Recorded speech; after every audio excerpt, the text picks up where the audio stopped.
حضرت آدم علیہ السلام کو اللہ تبارک و تعالی نے جب ان کے اندر روح ڈالی اور جنت کے اندر داخل کیا، اور جب انہوں نے جنت کے اندر تمام نعمتوں کے باوجود تنہائی محسوس کی تو اللہ رب العالمین نے ان کی پسلی سے ان کے سکون کے لیے حضرت حوا کو پیدا کیا اور حضرت حوا کو بھی ان کے ساتھ جنت کے اندر داخل کیا، اور پھر فرمایا کہ تم دونوں اس جنت کے اندر رہو، وَاسْكُنْ أَنْتَ وَزَوْجُكَ، تم بھی رہو اور تمہاری بیوی بھی رہے، اور آگے کہا کہ کُلُوا وَاشْرَبُوا، جنت میں نعمتوں کی کمی نہیں ہے، جو چاہو کھاؤ پیو، لیکن ایک حکم ہے میرا، اور وہ حکم یہ ہے کہ فَلَا تَقْرَبَ هَٰذِهِ الشَّجَرَةَ، اس درخت کے قریب مت جانا۔ فطرت انسانی ہے، انسان کو جس کام سے منع کیا جائے وہ کام اتنا ہی زیادہ کرنے کا شوق اس کے اندر ہوتا ہے، اور وہ یہ جاننے کی کوشش کرتا ہے کہ آخر ہم کو منع کیوں کیا گیا۔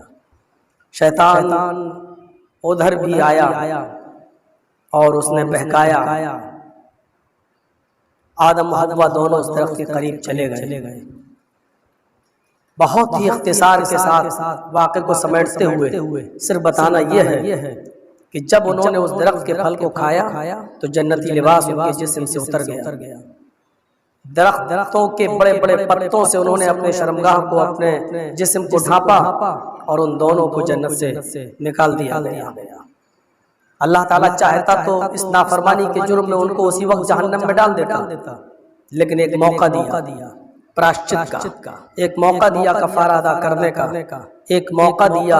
سنبھلنے کا، ایک چانس دیا اپنے آپ کو دوبارہ شیطان کی مخالفت کر کے اللہ کی فرما برداری کرنے کا۔ جب اللہ تعالیٰ نے جنت سے نکال کر دنیا میں بھیجا تو آدم و حوا دونوں سے آگاہ کر دیا کہ اے آدم و حوا، اب یہاں تمہاری نسل بڑھے گی، ہم تمہارے لیے، تمہاری نسلوں کے لیے ہم اپنے انبیاء کرام کو یہاں بھیجیں گے، اور شیطان بھی یہاں تمہارا پیچھا کرے گا۔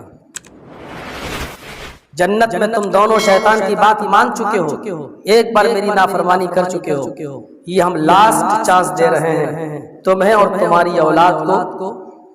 اپنی اطاعت و فرما برداری کرنے کا اور شیطان کی مخالفت کرنے کا۔ اگر یہاں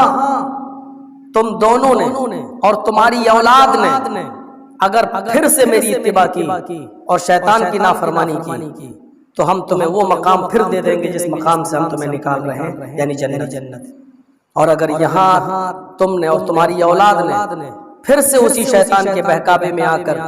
اس کی پیروی کرتے رہے اور اس کی فرما برداری کرتے رہے تو دنیا میں بھی تمہیں ہمیشہ نہیں رہنا ہے، اور وہ کھویا ہوا مقام بھی تمہیں نہیں ملے گا جنت، بلکہ ایک دوسرا مقام ہے جس کو عذاب عظیم، عذاب علیم، سقر،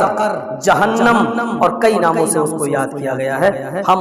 تم کو، تمہاری اولاد کو ہم اس کے اندر ڈال دیں گے۔ حضرت آدم علیہ السلام کی اس توبہ کو اللہ نے قبول کیا۔